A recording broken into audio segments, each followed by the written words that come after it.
तो लीजिए सुनिए पथिर पंचाली का 7वां अध्याय। लेखक विभूति भूषण बंदोपाध्याय। इसके पहले के अध्याय आपको प्लेलिस्ट से मिल जाएंगे, लिंक आपको आई बटन में मिल जाएगा। गांव के प्रसन्न पंडित के घर पर एक बनिए की दुकान भी थी। दुकान की बगल में ही उनकी पाठशाला भी लगती थी। वेद के अलावा पाठशाला में शिक्षा देने के लिए कोई विशेष सामग्री नहीं थी, फिर भी वेद पर अभिभावकों का विश्वास गुरुजी से रत्ती भर कम नहीं था। इसलिए उन्होंने गुरुजी को यह छूट दे रखी थी कि लड़कों को लंगड़ा और काना बना देने के अतिरिक्त बाकी वे अपनी मर्जी से वेद का जितना चाहे प्रयोग कर सकते हैं। और गुरुजी भी शिक्षक के रूप में अपनी कमी और साथ ही सामग्रियों की कमी की पूर्ति वेद से इस प्रकार की लापरवाही के साथ करते थे कि छात्र लंगड़े और काने होने की दुर्घटना से बाल बाल बचते रहते। पूस के दिन थे। अपू रजाई ओढ़कर बिस्तरे पर पड़े पड़े धूप निकलने की प्रतीक्षा कर रहा था। इतने में माँ ने पुकारा, अपू अपू जल्दी उठ, आज से पाठशाला जाना है। तेरे लिए कैसी कैसी किताबें और स्लेट लाई गई है, देख, उठ मुंह धो ले, वे तुझे अपने साथ पाठशाला में कराएंगे। पाठशाला का नाम सुनकर अपू अभी अभी नींद में से जगी हुई आंखों से माँ के मुंह की ओर अविश्वास के साथ ताकने लगा। उसके मन में यह धारणा थी कि जो लड़के बुरे होते हैं, माँ की बात नहीं मानते, भाई बहनों से लड़ते हैं, केवल उन्हीं को पाठशाला भेजा जाता है। वह तो ऐसा नहीं है, फिर उसे पाठशाला क्यों भेजा जाएगा? थोड़ी देर बाद सर्वजया फिर आकर बोली, अपू उठ, मुँह धो ले, तेरे साथ लाई बांधू, पाठशाला में बैठे बैठे खाना, उठ मेरे लाल। माँ के जवाब में उसने अविश्वास के साथ इतना ही कहा, बाद को माँ की तरफ ताककर जीभ निकाल कर और आंखें मूंदकर वह अजीब चेहरा बनाए रहा। उसने उठने के कोई लक्षण नहीं दिखाए, पर इतने में पिताजी के आ जाने से अपू का हिल हवाला नहीं चला, उसे पाठशाला जाना ही पड़ा। माँ के प्रति अभिमान के मारे उसकी आंखों से आंसू आ रहे थे। खाना बांध कर देते समय बोला, मैं कभी घर नहीं लौटने का, कभी नहीं, देख लेना। अरे राम राम, मैं कहीं ऐसा कहा जाता है मैं घर नहीं आऊँगा? बाद को उसकी ठुड्डी में हाथ लगाकर चूमते हुए बोली, विद्वान बनो, बुद्धिमान बनो, तब देखोगे कितनी बड़ी नौकरी करते हो, तुम्हें डरने की जरूरत नहीं है। अजी सुनो, गुरुजी से कह देना कि अपू से कुछ ना कहे। पाठशाला में पहुंचाकर हरिहर ने कहा, छुट्टी होने पर मैं आकर तुझे घर ले जाऊंगा। अपू गुरुजी की बात मानना और शरारत ना करना। थोड़ी देर बाद अपू ने पीछे घूमकर देखा कि पिताजी मोड़ पर गायब हो गए। अतः समुंदर का सामना था। बड़ी देर तक सिर नीचा किए बैठा रहा। बाद को उसने डरते डरते सिर उठाया तो देखा कि गुरुजी दुकान की चबूतरे पर बैठकर तराजू से किसी को सेंधा नमक तोल कर दे रहे हैं। कुछ बड़े लड़के अपनी अपनी चटाइयों पर बैठकर तरह तरह की आवाजें निकाल निकाल कर कुछ पढ़ रहे हैं और बड़े जोर से हाल झूल रहे हैं। उससे भी छोटा एक लड़का खंबे से उड़कर ध्यान से लिखने वाले ताड़ के पत्ते को मुंह में डालकर चबा रहा था, और एक बड़ा लड़का जिसके गाल पर एक मस्सा था, दुकान की चबूतरी की ओर ध्यान से कुछ देख रहा था। उसके सामने दो लड़के बैठे हुए स्लेट पर एक नक्शा बनाकर कुछ कर रहे थे। एक ने चुपके से कहा, ये लो, मैंने कदम बनाया। यह कहकर उसने स्लेट पर गुना का चिन्ह बना दिया। दूसरा लड़का कह रहा था, लो, मैंने गोला बनाया, कहकर गोलाई का चिन्ह बना रहा था। साथ ही दोनों कनखी से तोलने के काम में व्यस्त गुरुजी के देख रहे थे। अपू अपनी स्लेट में बड़े बड़े हरफों में हिज्जे लिख रहा था। यह कहा नहीं जा सकता कि कितनी देर बाद गुरुजी ने कहा, अबे फनिया, तू स्लेट पर यह सब क्या बना रहा है? सामने के उन दोनों लड़कों ने फौरन स्लेट ढक दी, पर गुरुजी की गिद्ध दृष्टि से पार पाना मुश्किल था। उन्होंने कहा, अरे सतवा, तू फनिया की स्लेट तो ला। उनकी बात अभी मुंह से निकल नहीं पाई थी कि बड़े मस्से वाले लड़के ने झपट्टा मारकर स्लेट ली और उसे दुकान के चबूतरे पर हाजिर कर दिया। अच्छा, स्लेट पर यह सब हो रहा है? अरे सतवा, दोनों के कान पकड़कर इधर तो ले आ। जिस तरह बड़ा लड़का झपट्टा मारकर स्लेट ले गया और सामने के दो लड़के मुसीबत के मारे डरते डरते गुरुजी की तरफ जा रहे थे, उसे देखकर एकाएक अपू को बहुत हंसी आई। वह खिलखिलाकर हंस पड़ा। थोड़ी देर हंसी रोककर फिर एक बार खिलखिलाकर हंस पड़ा। उधर गुरुजी बोले, कौन हंसता है? ये लड़के, तू हंसता क्यों है? यहाँ कोई नाट्यशाला है? अपू नहीं समझ पाया कि नाट्यशाला किसे कहते हैं, पर डर के मारे उसका मुंह सूख गया।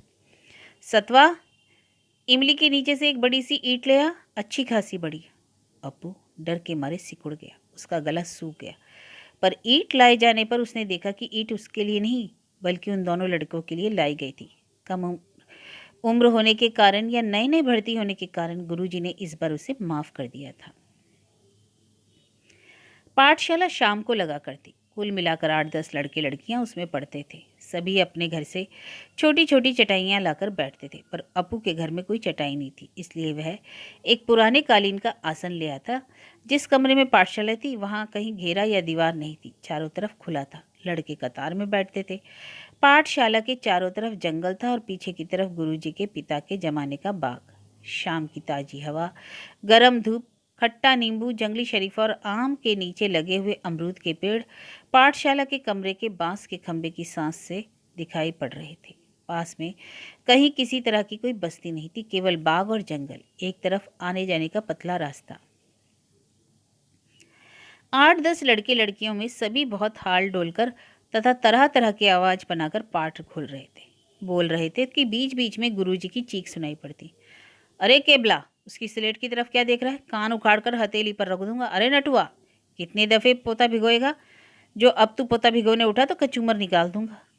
गुरुजी एक खंबे से उड़ककर ताड़ की चटाई पर विराजमान रहते। उनके बालों के तेल के कारण बांस के खंबे का उड़कने वाला हिस्सा तिलिहा हो गया था। शाम के समय अक्सर गांव के दिनों पालित या राजू राय उनके साथ गपशप करने आते। ओपू को पढ़ने लिखने की या गपशप कहीं ज़्यादा अच्छी लगती थी। राजू राय यही सुनाया करते कि कैसे उन्होंने जवानी के दिनों व्यापारी बस्ती लक्ष्मी कहावत का अनुसरण करके आषाढ़ की हाट में तंबाकू की दुकान खोली थी। ओपू आश्चर्य के साथ उनकी आपबीती सुना करता, कैसे राजू राय छोटी सी दुकान के आगे का पर्दा उठाकर तंबाकू की कटिया कतरता था, फिर रात को नदी में जाता, छोटी हंडिया में मछली का रसा और भात पकाकर खाता था। शायद बीच बीच में उन लोगों का वह महाभारत और पिताजी वाली दाशुराय की पंचाली मिट्टी के दिए के सामने बैठकर पढ़ा करता था। अपू यह सब कल्पना करता। बाहर अंधेरे में वर्षा के दिनों में टप टप पानी पड़ रहा है, चारों तरफ सन्नाटा है, पिछवाड़े के गड्ढे में मेंढक टर्टर कर रहे हैं। कितना सुंदर है, वह बड़ा होकर जरूर तंबाकू की दुकान करेगा। यह गपशप उस दिन भावुकता कल्पना के सर्वोच्च स्तर पर उठती थी, जब गांव के उस मोहल्ले के राजकृष्ण सान्याल आते। कोई भी बात हो, चाहे वह कितनी भी मामूली हो, उसे सही संवार कर कहने में उनकी प्रतिभा असाधारण थी। सान्याल महाशय को घुमक्कड़ी का मर्ज था। द्वारका, सावित्री पर्वत, चंद्रनाथ, इन सब जगहों को जा चुके थे। इनकी यात्रा अकेले करके वे खुश नहीं होते थे, इसलिए वे हर बार सारे परिवार को ले जाते और खर्च से तबाह होकर लौट आते। फिर बड़े मजे से अपनी चौपाल में नारियल पी रहे हैं, और उस समय उन्हें ऐसा मालूम होता था कि बड़े घरघुसू पुराने ढंग के गवई गांव के खाते पीते गृहस्थ मात्र हैं, पिता के जमाने की चौपाल में जड़ जमा कर बैठे हैं। एकाएक एक दिन देखा गया कि उनके दरवाजे पर ताला पड़ा हुआ है और घर में कोई नहीं है। पता लगा कि सान्याल साहब परिवार विंध्याचल या चंद्रनाथ की यात्रा पर गए हैं। बहुत दिनों तक कोई खबर नहीं मिली, और अचानक एक दिन फिर देखा गया कि दोपहर के समय 2 बैलगाड़ियां मचमचाती हुई चली आ रही हैं, और उसमें सान्याल महाशय प्रवास से लौटे हैं। फिर वे मजूरों से घुटनों तक बड़ी हुई बिच्छू बूटी और अर्जुन का जंगल कटवाने में लगे हुए हैं। एक मोटी सी लाठी हाथ में लेकर वे लंबी डगे भरते हुए पाठशाला में पधारते। प्रसन्न, कैसी तबीयत है भाई? खूब जाल फैलाकर बैठते हो, कितनी मक्खियां फंसी? पहाड़ा खोलते हुए अपू का चेहरा खिल जाता। जहां सान्याल महाशय चटाई खींच कर बैठे, वह उस तरफ एक हाथ आगे बढ़कर उत्साह के साथ बैठता। स्लेट और किताबें उठाकर एक तरफ रख देता, मानो आज छुट्टी हो गई, पढ़ने लिखने की जरूरत नहीं। साथ ही साथ उसकी बड़ी बड़ी उत्सुक आंखें कहानी के प्रत्येक शब्द को अकाल पीड़ित की भूख से निगलती जाती। कोठी वाले मैदान के रास्ते में जिस स्थान को वह नालता कुड़ी का जोड़ कहते थे, वहाँ पहले बहुत गांव के मोती हाजरा भाई चंद्र हाजरा जंगल में पेड़ काटने गया था। वर्षा के दिन थे, यहाँ वहाँ वर्षा के मारे मिट्टी खिसक गई। एकाएक चंद्र हाजरा ने देखा कि एक जगह पर मिट्टी से गड़ी हुई पीतल की हड़ियाँ मोहरों की तरह चमक रही थी। उसने उसी वक्त उसे खोद निकाला। घर आकर देखा कि हड़िया में पुराने जमाने के रुपए थे। इन रुपयों को पाकर चंद्र बहुत दिनों तक गुलछर्रे उड़ाता रहा। यह सब सान्याल महाशय की आंखों देखी बातें थी। कभी कभी रेल पर सैर की बात भी चल पड़ती। सावित्री पर्वत कहाँ है, उस पर चढ़ने में उनकी स्त्री कितनी परेशान हुई, नाभि गया में पिंड देते समय पंडों के साथ कैसे हाथापाई की नौबत आई थी, इत्यादि इत्यादि। किसी स्थान पर कोई बहुत अच्छी मिठाई मिलती है जिसका नाम सान्याल महाशय ने पेड़ा बताया। नाम सुनकर अपू को बड़ी हंसी आई। वह बड़ा होने पर पेड़ा जरूर खरीद कर खाएगा।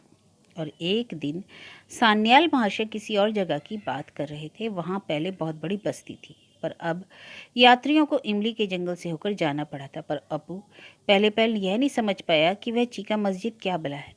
फिर सारी बात सुनने के बाद वह समझ गया कि कोई पुरानी इमारत है। लगभग अंधेरा हो गया था और उस इमारत में घुसते ही चमगादड़ों का एक झुंड झड़ से उड़ गया। रानी के घर के पश्चिम में जो तहखाना है उसी की तरह शायद होगा।